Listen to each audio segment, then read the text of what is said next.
อากาทักทายสบายดีเนาะพ่อแม่พี่น้องลุงป้าเอามึงเพิ่นสหายทั้งหลายเนาะพี่น้องเนาะ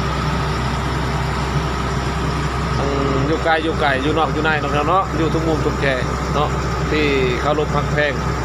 เป็นอย่างยิ่งเนาะพี่น้องเนาะวันนี้ก็พากันเนาะมาสนามเลยเอาเดินของส่งให้น้องเนาะพี่น้องเนาะถ้าเสียงบ่ดังมันยังกขอโทษขออภัยด้วยเนาะถ้าผิดพลาดประการใดขอโทษขออภัยหลายพี่น้องเนาะเบิ่งการเฮ็ดเวรประจำวันให้น้องพี่น้องเนาะทีมงานพอปั่นเฮ็ดเวรก็ได้เนาะเนาะไปเบิ่งกันพี่น้องเว้ยนี่เนาะพี่น้องงานนี่คือจักเจาะพี่น้องเว้ยเนาะเที่ยงคืนมันบ่หุงบ่แจ้งอะไรก็โรคขออภัยหลายพี่น้องเว้ยเนาะเบิ่งแบบนั้นเนาะพี่น้องเนาะนี่เนาะพี่น้องเอาขึ้นมาเป็นแม่นี่เนาะพี่น้องเป็นตัวอย่างไปเลยพี่น้องเนาะตอนนี้ได้เท่าไหร่ได้72 เมตรนะพี่น้องเนาะ72 เมตรละนี่แหละพี่น้องเลยเอาขึ้นมาแล้วก็จะเอาหินตัวนี้ไปวิจัยได้พี่น้องเนาะเข้าห้องแลบเป็นอย่างไปวิจัยเบื้องเนาะว่าจุดใดมีแฮจุดใดมีค่ำเนาะทีมงานพอปั่นเป็นที่เจาะเอาตัวอย่างนี้ขึ้นมาพี่น้องเลยแล้วก็มีผักโซนต่อไปอีกเอาไปวิจัยเบื้องเนาะพี่น้องมันสองจักใกล้กันพี่น้องเลยยูฮันไหมแล้วก็อยู่นี่เนาะพี่น้องเนาะสองเครื่องพี่น้องเลย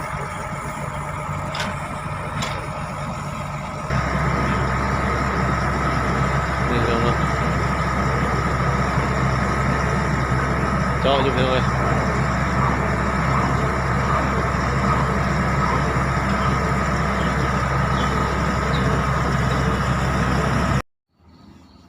พี่น้องครับก็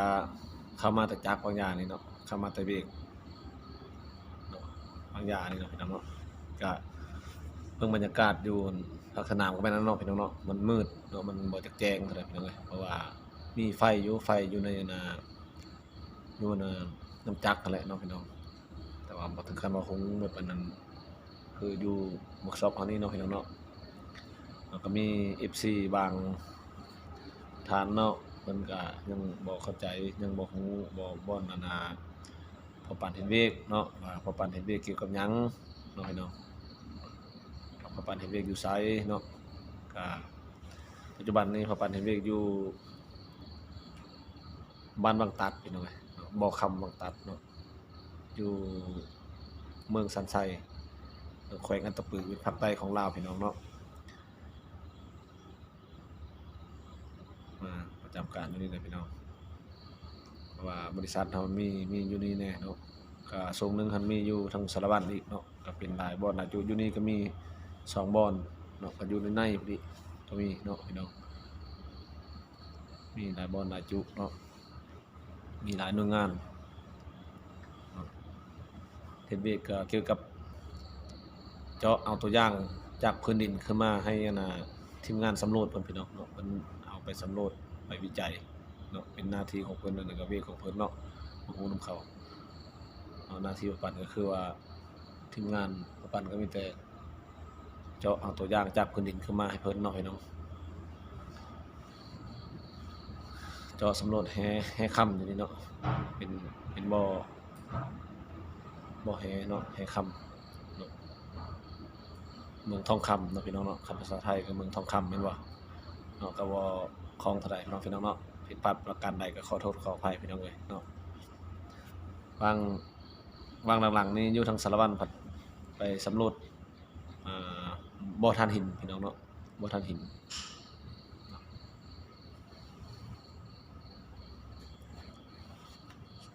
อยู่ชงนึงก็อยู่ตอนนั้นอยู่พม่าก็เขาเจาะสำรวจน้ำมันพี่น้องเนาะ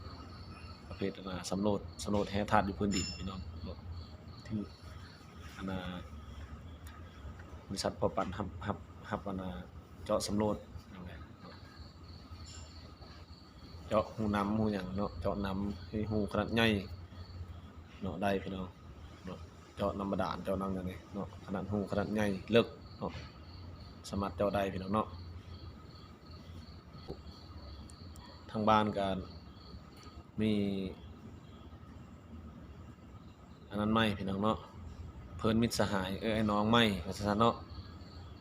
เพิ่นว่าเป็นหยังอันน่ะสิ่งที่บ่ดีสิ่งที่บ่คาดคิดบ่คาดฝันเนาะมันหายไปเนาะพี่น้องแต่บัดนี้ถึกอันน่ะกลับคืนมามีแต่แนวดีๆเนาะพี่น้องเนาะคือพี่น้องจื้อได้บ่รถแม่นางใหญ่รถเขาถอยต่ำเนาะพี่น้องเนาะถอยต่ำเขาก็เคลียร์ปัญหาให้แล้วหมดเรียบร้อยพี่น้องเนาะแล้ววันนี้เขายังอันน่ะผูกพันฮักแพงพี่น้องเอ้ยเนาะผูกพันฮักแพงเนาะคนสู้ทำดีซึ่งกันและกันต่างคนต่างบ่อยากเอาเรื่องว่าซั่นซะเนาะเขาก็มาหาอยู่บ้านตอนเบื้องต้นก็มาผูกคอต่อแขนให้เนาะแล้วก็มื้อนี้ก็เพิ่นมาดินอีกเนาะทางอันน่ะหัวหน้าบริษัทนำเนาะลูกหมีแล้วก็ทีมงานเพิ่นนั่นแหละเนาะมาดินมาหาอยู่เฮินเนาะกินข้าวกินน้ำเนาะซุ่มแซวกันว่าซั่นซะเนาะก็ดีมกดีใจที่มีญาติพี่น้องใหม่อีกเนาะว่าซั่นซะพี่น้องเอ้ยเนาะคนเฮาคนอยู่คนละบ่อนคนละทีก็อันน่ะฮักแพงกันได้เนาะพี่น้องเนาะตั้งแต่ว่าคนเฮารู้จักให้เกียรติเคารพนับถือซึ่งกันและกันว่าซั่นซะเนาะดูแลน้ำใจเนาะซึ่งกันและกันแล้วก็อยู่นำกันได้ฮักแพงกันได้เนาะพี่น้องเนาะนี่ก็ยินดีที่เอิ้นว่าญาติพี่น้องใหม่ว่าซั่นเนาะ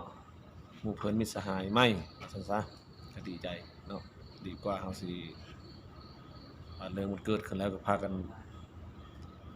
เป็นปัญหาต่อกันเนาะบ่แม่นอันนี้ดีเนาะดีหลายเนาะถึงมันเกิดแล้วก็เกิดไปเด้เนาะแล้วก็เพิ่นก็แปลกโปะแปลกมันหยังให้แล้วเรียบร้อยเลยเด้เนาะแล้วก็เพิ่นก็เสียเงินเสียคำก็บ่ได้ติบ่ได้เว้าเนาะขอแต่ว่าให้ทางนี้พอมกพอใจเนาะก็บ่เป็นหยังเนาะแล้วมันเกิดเด้เนาะเขาก็บ่อยากให้เกิดคือกันแหละเนาะบ่มีไผอยากให้มันเกิดว่าซั่นซะให้มันเกิดแล้วก็สิ่งที่มันโซยก็พากันโซยแล้วก็เอาออกไปเนาะสิ่งใหม่ๆเข้ามาก็คือมีเพิ่นมิตรสหายเนาะพี่น้องใหม่นี่แหละพี่น้องคือเว้าพัดมานี่แหละก็ดีใจนำเนาะยินดีต้อนรับวันอาทิตย์แล้วชวนพักเวียกพักหยังโทรมาเอามาดินนำตรงนี้ง่ายๆให้มาเนาะแพงกันเป็นสิ่งที่ดีพี่น้องเนาะอยู่ไสก็ตามอยู่ไกลเนาะสร้างความรักความแพงไว้มันดีที่สุดเนาะพี่น้อง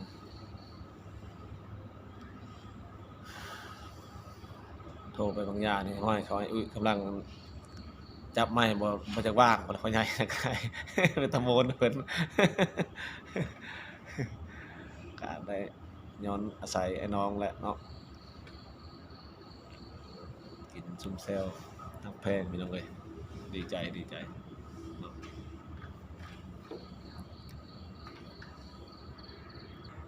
ทั้งบริษัทเพิ่นก็บ่ไกลพี่น้องเอ้ยบริษัทเพิ่นอยู่น่ะอยู่หนองโกมพี่น้องเนาะจากเซโนหาหนองโกมก็บ่ไกลพี่น้องเนาะครับทางก็ดีเนาะทางลงสวรรค์พี่น้องเอ้ยก็ดีใจนำทักแพงกันเนาะข้างแนวดีๆเนาะพี่น้องเนาะข้างดีตอนเบื้องต้นก็ดีใจนำลูกสาวเรียนเก่งเรียนได้ดีเนาะพี่น้องเนาะมาก็ส่อง YouTube ผ่านเนาะพี่น้องเนาะก็ดีเนาะต่อมาอีกก็มีเพิ่นมิตรสหายน้องใหม่เนาะนี่หลายพี่น้องเอ้ย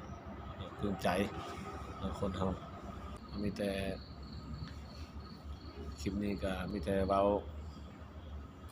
เรื่องนี้แหละสู่พี่น้องฟังพี่น้องเนาะเวียกงานก็คือว่าเรื่องค่ำคืนจักสิไปถ่ายทางใดมันก็อันเนาะพี่น้อง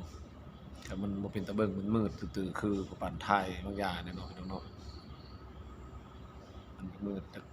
มันบ่เห็นแจ้งหยังเนาะพี่น้องเนาะก็ขอโทษขออภัยหลายถ้าผิดพลาดประการใดเนาะพี่น้องเนาะก็ลาพี่ลาน้องเนาะพี่น้องเนาะก็ขออวยพรให้พี่น้อง FC ทุกท่านจงมีสุขภาพแข็งแรงเนาะเก็บยังไงใครจะมีพี่น้องเอ้ยเนาะปรารถนาสิ่งใดขอให้ได้สิ่งนั้นเด้อพี่น้องเด้อเนาะขอให้รวยๆเฮงๆทุกท่านเนาะให้ประสบหน้าที่การงานทุกประการเนาะพี่น้องเนาะ ขอบคุณขอบใจหลายพี่น้องเนาะได้คบกันคลิปหน้าพี่น้องเนาะ